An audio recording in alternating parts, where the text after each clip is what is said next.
नमस्कार, आप देख रहे हैं इंडिया न्यूज। आपके साथ मैं हूं रचना। शुरुआत कर रहे हैं सुपरफास्ट 100 की। नमस्कार, मैं राशिद। करेंगे बड़ी खबर से शुरुआत। बड़ी खबर यह है कि आज होने वाली UP combined pre medical test की परीक्षा रद्द कर दी गई है। गाजियाबाद में पेपर लीक होने का मामला सामने आया था और डीएम की रिपोर्ट के बाद पूरे यूपी में सीपीएमटी की प्रवेश परीक्षा रद्द कर दी गई। दरअसल गाजियाबाद के इलाहाबाद बैंक और स्टेट बैंक में सीपीएमटी के पेपर रखे हुए थे। जिस बॉक्स में ये पेपर रखे हुए थे उस बॉक्स से छेड़छाड़ हुई थी, जिसके बाद डीएम ने पेपर लीक होने की बात बताते हुए परीक्षा रद्द करने की सिफारिश कर दी। गाजियाबाद समेत यूपी के तमाम परीक्षा केंद्रों में सुबह सुबह ही लड़के लड़कियां परीक्षा देने पहुंच गए थे, लेकिन तभी उन्हें पता चला कि सीपीएमटी की परीक्षा रद्द कर दी गई है। परीक्षा रद्द होने से ये छात्र छात्राएं बेहद मायूस नजर आए। मध्य प्रदेश में व्यापक घोटाले से हड़कंप मच गया है। इस मामले में पुलिस ने 6 और लोगों को गिरफ्तार किया है। एसटीएफ की टीम ने मुरैना से 6 लोगों को गिरफ्तार किया। इन 6 गिरफ्तारियों को मिलाकर अब तक इस मामले में कुल 24 लोगों को गिरफ्तार किया जा चुका है।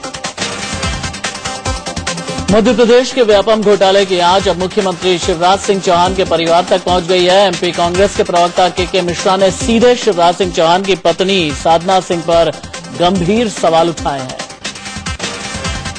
कांग्रेस प्रवक्ता के मिश्रा ने आरोप लगाया है कि ट्रांसपोर्ट डिपार्टमेंट में 19 ऐसे लोगों की भर्ती हुई जो कि सीएम शिवराज सिंह की पत्नी साधना सिंह के रिश्तेदार हैं और उनके मायके गोंदिया के रहने वाले हैं। परिवहन निरीक्षक की जो एग्जाम हुई थी उसमें 19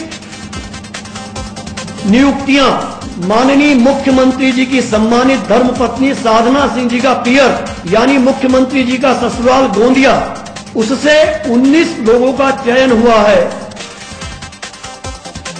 इससे पहले कल मध्य प्रदेश के व्यापम घोटाले में कांग्रेस ने केंद्रीय मंत्री उमा भारती का नाम उछाला। भोपाल में मध्य प्रदेश कांग्रेस के प्रवक्ता के मिश्रा ने आरोप लगाया है कि संविदा शिक्षकों की 15 नियुक्तियां उमा भारती की सिफारिश पर की गई हैं। देश की काबीना मंत्री और गंगा की सफाई की जिम्मेवार उमा भारती जी ने भी करीब 12 से 15 लोगों के एडमिशन फर्जी तरीके से करवाए हैं। कांग्रेस ने कहा कि इस घोटाले में उमा भारती के अलावा कैलाश विजयवर्गीय समेत बीजेपी के कई बड़े नेता शामिल हैं। कांग्रेस ने संघ के पदाधिकारी सुरेश सोनी पर भी व्यापक घोटाले में शामिल होने का आरोप लगाया है। कांग्रेस ने एसटीएफ की जांच पर सवाल उठाया है। कांग्रेस ने कहा कि एफआईआर में नाम होने के बावजूद अभी तक मुख्यमंत्री शिवराज सिंह चौहान के पूर्व पीए प्रेमचंद प्रसाद की गिरफ्तारी नहीं की गई है। उन्हें पूछताछ के लिए नोटिस भेजा गया है। दरअसल एसटीएफ ने सीएम के पूर्व पीए प्रेम प्रसाद को नोटिस भेजकर 26 जून तक पेश होने के लिए कहा है। प्रेम प्रसाद पर अपनी बेटी को पास कराने के लिए धांधली का आरोप है। ये नोटिस भेजा गया है। दरअसल एसटीएफ ने सीएम के पूर्व पीए प्रेम प्रसाद को नोटिस भेजकर 26 जून तक पेश होने के लिए कहा है। प्रेम प्रसाद पर अपनी बेटी को पास कराने के लिए धांधली का आरोप है। कांग्रेस महासचिव दिग्विजय सिंह ने भी व्यापम घोटाले को लेकर शिवराज सरकार को कटघरे में खड़ा किया है। दिग्गी ने कहा कि इस घोटाले में 3 और मंत्री शामिल हैं। अभी 3 मंत्री और भी इसमें शामिल हैं और अभी तक तो केवल शिक्षक की भर्ती का प्रकरण बना है। इसमें 6-7 तरह की भर्तियां और हुई हैं। कांग्रेस ने नैतिकता के आधार पर मुख्यमंत्री शिवराज सिंह चौहान से इस्तीफे की मांग की है। उनका कहना है कि इस मामले में कई पावरफुल लोग जुड़े हुए हैं, इसलिए इसकी निष्पक्ष जांच के लिए जरूरी है कि मामला सीबीआई को सौंपा जाए। व्यापम घोटाले में फंसे आरएसएस के करीबी और खनन कारोबारी सुधीर शर्मा को कोर्ट में फरार घोषित कर दिया गया है। 21 जुलाई तक पेश न होने पर उनकी संपत्ति कुर्क करने का आदेश दिया गया।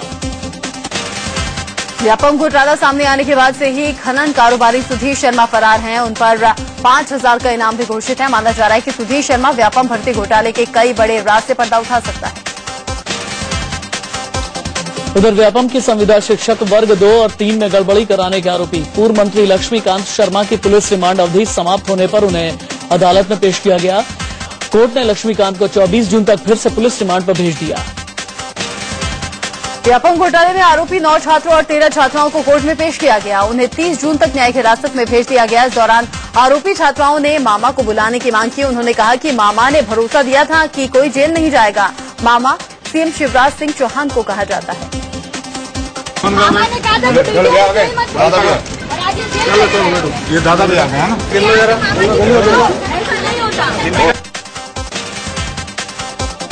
बीएमसी की टीम आज फिर कार्रवाई करने कैंपा कोला कंपाउंड पहुंच गई है। कल भी बीएमसी के अधिकारी कार्रवाई करने पहुंचे थे, लेकिन लोगों ने उनसे एक दिन का वक्त देने की अपील की थी। इसके बाद बीएमसी ने कैंपा कोला कंपाउंड के लोगों को एक दिन की मोहलत दी थी। इससे पहले जब शनिवार को बीएमसी की टीम कार्रवाई करने पहुंची तो कई महिलाएं हाथ जोड़कर बीएमसी अधिकारियों से कार्रवाई नहीं करने की गुहार लगाती हुई नजर आईं। बीएमसी के अधिकारी लोगों की इज्जत के आगे कार्रवाई नहीं कर पाए।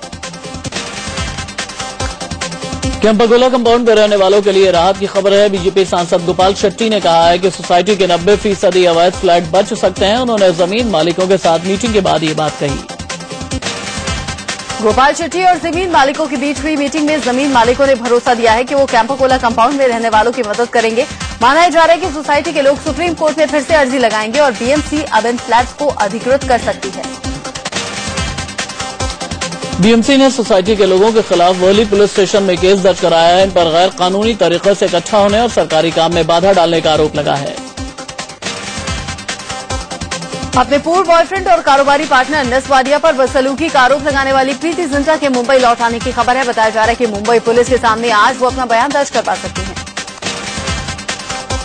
प्रीति जिंटा ने नेस वाडिया के खिलाफ मुंबई के मरीन ड्राइव थाने में शिकायत दर्ज करवाई थी और फिर अमेरिका चली गई थी। पुलिस ने उन्हें बयान दर्ज करवाने के लिए 7 दिनों तक का वक्त दिया था और इसीलिए वो मुंबई आई हैं। बताया जा रहा है कि प्रीति जी नेस मामले में मुंबई पुलिस एक बड़े क्रिकेटर के बेटे का बयान भी दर्ज करवा सकती है। खबर है कि प्रीति और नस वाडिया के बीच जब विवाद हो रहा था तब वानखेड़े स्टेडियम में एक बड़े क्रिकेटर का बेटा भी मौजूद था।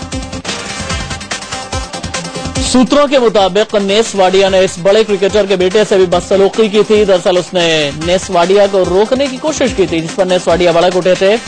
मुंबई पुलिस अब इस बड़े क्रिकेटर के बेटे से बतौर गवाह बयान दर्ज करना चाहती है। प्रीति जिंटा मामले में बिजनेसमैन दानिश मर्चेंट ने नेस वाडिया के खिलाफ गवाही दी है। मुंबई पुलिस को दिए गए अपने बयान में मर्चेंट ने माना है कि प्रीति के आरोप सही हैं और नेस वाडिया ने 30 मई को प्रीति से बदसलूकी की थी, उन्हें गालियां दी थी। अच्छे दिन का सपना दिखाने वाली मोदी सरकार ने महंगाई का एक और डोज देने की तैयारी कर ली है। रेल किराए में बढ़ोतरी पर बवाल अभी थमा भी नहीं था कि सरकार ने अब रसोई गैस सिलेंडर के दाम में इजाफा करने का फैसला कर लिया है। केंद्र सरकार ने अब हर महीने रसोई गैस सिलेंडर की कीमत में 10 रुपए का इजाफा करने का फैसला किया है। सरकार का तर्क है कि अभी एलपीजी सिलेंडर पर भारी सब्सिडी दी जा रही है, जिसे कम करके घाटे की भरपाई करनी है। मोदी सरकार फ्यूल पॉलिसी में बदलाव कर एलपीजी गैस सिलेंडर की कीमत बाजार के हिसाब से तय करने जा रही है और इसके लिए हर महीने 10-10 रुपए का इजाफा होगा। हालांकि सब्सिडी वाले 12 सिलेंडर का कोटा बरकरार रहेगा। एलपीजी गैस सिलेंडर में हर महीने 10 रुपए का इजाफा होने से सरकार का फ्यूल सब्सिडी बिल 7,000 करोड़ रुपए कम हो जाएगा। सरकार पर भले ही सब्सिडी का बोझ कम हो जाएगा, लेकिन पब्लिक की मुश्किलें तो बढ़ ही जाएंगी। मेरठ में रेल किराया बढ़ोतरी के विरोध में समाजवादी पार्टी के कार्यकर्ताओं ने ट्रेन रोककर प्रदर्शन किया। प्रदर्शनकारियों ने सिटी रेलवे स्टेशन पर करीब 1 घंटे तक देहरादून एक्सप्रेस को रोके रखा, जिससे यात्रियों को परेशानी का सामना करना पड़ा। रेल किराए में बढ़ोतरी को लेकर मोदी को सहयोगी शिवसेना ने झटका दिया है। शिवसेना ने किराए में बढ़ोतरी पर ऐतराज जताया है। शिवसेना प्रमुख उद्धव ठाकरे ने कहा कि वो इसको लेकर प्रधानमंत्री नरेंद्र मोदी से बात करेंगे। उद्धव ठाकरे ने कहा कि वो पीएम से बात कर किराए में रोल बैक की मांग करेंगे। उद्धव ने कहा कि गरीब इतनी बढ़ोतरी नहीं झेल सकते, अगर रोल बैक नहीं हो सकता तो कम से कम किराए में कटौती की जाए। शनिवार को रेल किराया बढ़ोतरी में विरोध में देश भर में जगह जगह प्रदर्शन हुआ। मुंबई में एनसीपी की महिला कार्यकर्ताओं ने रेल किराया बढ़ोतरी के विरोध में प्रदर्शन किया। पोस्टर लेकर महिलाओं ने मोदी सरकार के खिलाफ जमकर नारेबाजी की। मुंबई में भी कांग्रेस कार्यकर्ताओं ने रेल किराए में होने वाली बढ़ोतरी का विरोध जताया। कार्यकर्ताओं ने एक बैनर में लिखा कि लो हो गई अच्छे दिन की शुरुआत। इनका कहना था कि रेल किराया बढ़ने के साथ ही रोजमर्रा की कई चीजें महंगी हो जाएंगी। बड़े रेल किराए पर देश भर में कोहराम मच गया है। राजधानी दिल्ली में देश के कोने कोने में सरकार के विरोध का नजारा देखने को मिला। दिल्ली में कांग्रेस कार्यकर्ताओं ने सरकार के खिलाफ सड़क पर उतरकर जोरदार प्रदर्शन किया। उधर वाराणसी में भी समाजवादी पार्टी के कार्यकर्ताओं ने मोदी सरकार के खिलाफ जोरदार प्रदर्शन किया। पार्टी कार्यकर्ताओं ने पीएम नरेंद्र मोदी का पुतला फूंककर अपना विरोध जताया। कल लखनऊ में एसपी और बीजेपी कार्यकर्ताओं से हुई हिंसक झड़प मामले में पुलिस ने एक और एसएचओ और सब इंस्पेक्टर को हटा दिया है। साथ ही एडिशनल डिस्ट्रिक्ट मजिस्ट्रेट लेवल के ऑफिसर और एडिशनल एसपी को इस मामले की जांच का जिम्मा सौंप दिया गया है। रेल किराया बढ़ाने के विरोध में कल लखनऊ में बीजेपी और समाजवादी पार्टी के कार्यकर्ता आपस में भिड़ गए। सपा कार्यकर्ता बीजेपी दफ्तर के सामने प्रदर्शन करने पहुंचे थे। इसी दौरान दोनों दलों के कार्यकर्ताओं में भिड़ंत हो गई, जिसमें कई लोग घायल हो गए। घटना के विरोध में बीजेपी नेता लक्ष्मीकांत वाजपेयी लखनऊ के एसएसपी ऑफिस में धरने पर बैठ गए थे। पुलिस पर पक्षपात करने का आरोप लगाते हुए उन्होंने दोषी पुलिसकर्मियों के खिलाफ कार्रवाई करने की मांग की थी। रेल किराए में बढ़ोतरी से देश में मचे हड़कंप के कुछ ही घंटे बाद गृह मंत्री राजनाथ सिंह ने बड़ा बयान दिया है। राजनाथ ने कहा कि अगले 5 महीनों तक महंगाई कम नहीं होगी। वित्त मंत्री अरुण जेटली ने रेल किराए में बढ़ोतरी को जायज ठहराया है। अरुण जेटली ने ट्वीट कर कहा कि ये मुश्किल फैसला था, लेकिन रेल मंत्रालय का ये फैसला सही है। जेटली ने कहा कि देश ही तय करे कि उसे कैसा रेलवे चाहिए, वर्ल्ड क्लास या फिर जर्जर हालत वाला। इराक के मोसुल में अगवा भारतीयों को लेकर बड़ा खुलासा हुआ है। हिंदुस्तान टाइम्स अखबार के मुताबिक बंधक भारतीयों को आईएसआईएस आतंकी इराकी या अमेरिकी सेना के हमले में इंसानी ढाल बना सकते हैं। यह खुलासा आईएसआईएस के कैद से छूटकर भागे इकलौते भारतीय हरजीत सिंह ने किया है। हिंदुस्तान टाइम्स अखबार ने एक इराकी अफसर के हवाले से बताया कि भारतीय बंधकों से विस्फोट और हथियार ढोने के लिए कुली की तरह काम कराया जा रहा है और जब आईएसआईएस के आतंकियों पर हमले की नौबत आएगी तो इन भारतीय बंधकों को आगे कर दिया जाएगा। उधर इराक संकट को लेकर दिल्ली में बीजेपी नेताओं का एक डेलीगेशन कल भारत में इराक के राजदूत से मिला। इराक के राजदूत ने पहली बार माना कि इराक में कई जगह हालात सरकार के नियंत्रण से बाहर हैं। Some Indians kept and stuck in difficult cities out of control of the Iraqi government. अंतर्राष्ट्रीय मानवाधिकार संस्था एमनेस्टी इंटरनेशनल ने इराक के नसफ में सैकड़ों भारतीयों के फंसे होने का दावा किया है। संस्था ने कहा कि कई कंस्ट्रक्शन कंपनियां भारतीयों के पासपोर्ट वापस नहीं कर रही, जिससे लोग स्वदेश नहीं लौट पा रहे हैं। इराक के बसरा में फंसे दीदार सिंह का घर वाले इंतजार कर रहे हैं। जम्मू के कलोए गांव में दीदार का परिवार दहशत में है। फोन करके दीदार ने घर वालों को बताया था कि जिस कंपनी में वो काम करता था वो पासपोर्ट नहीं लौटा रहे। महाराष्ट्र के सीएम पृथ्वीराज चौहान की कुर्सी फिलहाल बचती हुई दिख रही है। खबर है कि उन्हें नहीं हटाया जाएगा। हालांकि संकेत इस बात के मिल रहे हैं कि महाराष्ट्र के पार्टी विधायकों की राय जाने के बाद ही हाईकमान कोई आखिरी फैसला लेगा। हरियाणा के मुख्यमंत्री भूपेंद्र सिंह हुड्डा ने शनिवार को कांग्रेस अध्यक्षा सोनिया गांधी से मुलाकात की। खुद को हटाए जाने की खबर को हुड्डा ने महज अफवाह करार दिया। साथ ही उन्होंने दावा किया कि सरकार के काम से जनता का हर वर्ग खुश है। दिल्ली में शुक्रवार को उत्तराखंड के पूर्व सीएम विजय बहुगुणा ने कांग्रेस अध्यक्ष सोनिया गांधी से मुलाकात की। खबर है कि हरीश रावत की ताजपोशी के बाद बहुगुणा खेमा नाराज है। बहुगुणा गुट को सरकार और संगठन में जगह मिल सकती है। सूत्रों के हवाले से खबर है कि असम के मुख्यमंत्री तरुण गोगोई का जाना तय है। लोकसभा चुनाव में हार के बाद तरुण गोगोई ने खुद इस्तीफे की पेशकश की थी, जिसे आलाकमान ने ठुकरा दिया था। राज्य में कांग्रेस की ओर से नेतृत्व परिवर्तन की मांग को देखते हुए आलाकमान अपना फैसला बदल सकता है। आम आदमी पार्टी के नेता अरविंद केजरीवाल आज ई रिक्शा चालकों की रैली करने वाले हैं। दिल्ली के आदर्श नगर में शाम 4 बजे उनकी रैली है। विदेश मंत्री सुषमा स्वराज 25 जून को 3 दिनों के बांग्लादेश दौरे पर रवाना होंगी। सुषमा बांग्लादेश के विदेश मंत्री से द्विपक्षीय वार्ता करेंगी। विदेश मंत्री बनने के बाद सुषमा की यह दूसरी विदेश यात्रा है। इससे पहले वो पीएम के साथ भूटान गई थी।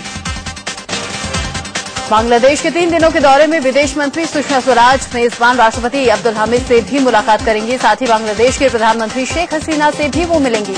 बांग्लादेश के उद्योग की हस्तियों से भी वो बात करेंगी। केंद्रीय मंत्री नितिन गडकरी ने कहा है कि बीजेपी के वरिष्ठ नेता लालकृष्ण आडवाणी में राष्ट्रपति बनने की काबिलियत है। उन्होंने कहा कि जो नेता डिप्टी पीएम रह चुका है उसे अगर लोकसभा अध्यक्ष बनाया जाता तो ये तर्क संगत नहीं रहता।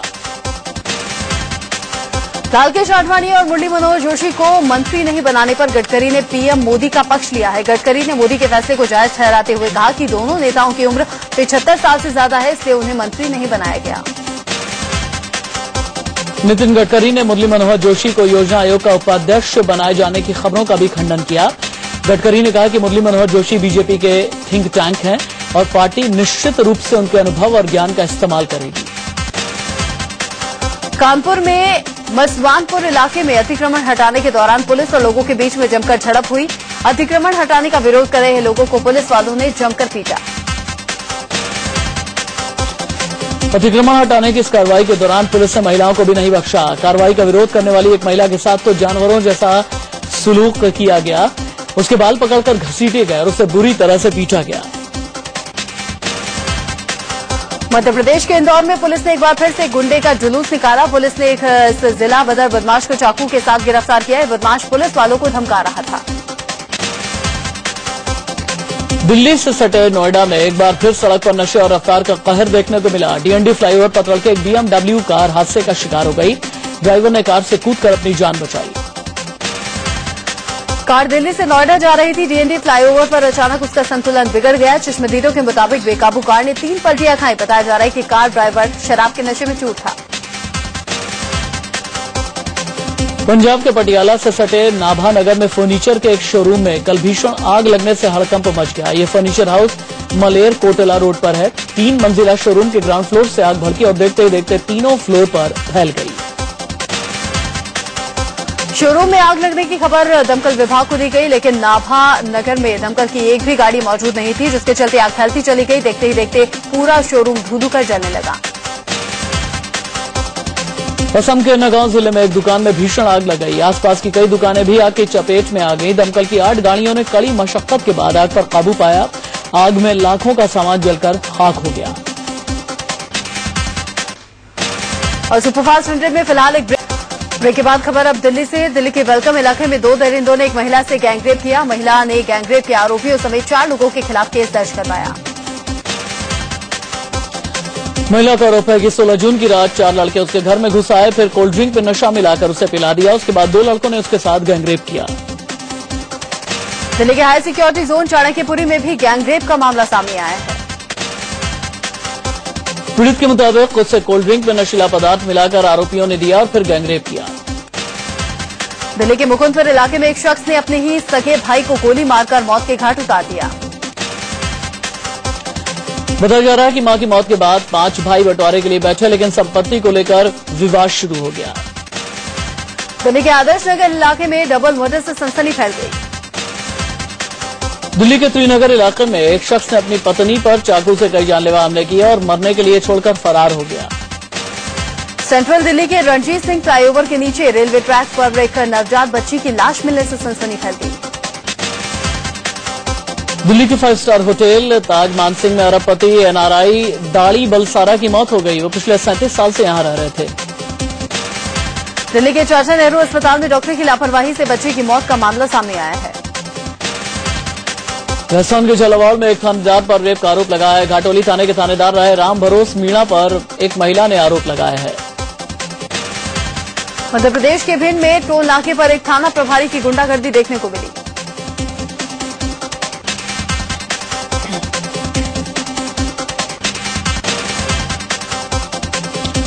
लोहरदगा में CRPF की टीम ने छापेमारी कर भारी मात्रा में हथियार और विस्फोटक बरामद किया। यूपी के मेरठ में पुलिस ने हथियारों की तस्करी करने वाली एक महिला को गिरफ्तार किया है। गुजरात के जामनगर में 370 फीट गहरे बोरवेल में गिरने से 4 साल के बच्चे की मौत हो गई। दिल्ली में मानसून तय वक्त से पहले दस्तक दे सकता है। एक प्राइवेट वेदर फोरकास्टिंग कंपनी का दावा है कि दिल्ली में 24-25 जून को मानसून आ सकता है। दरअसल पहले दिल्ली में 28 जून को मानसून के दस्तक देने की खबरें आई थी, लेकिन प्राइवेट वेदर कंपनी के दावे के बाद दिल्ली में 4 दिन पहले ही मानसून के आने का अनुमान है। यूपी के रायबरेली में गंगा किनारे कई मछलियां मृत पाई गई हैं। मछली के मरने के बाद यहां तेजी से इसकी दुर्गंध फैलती जा रही है।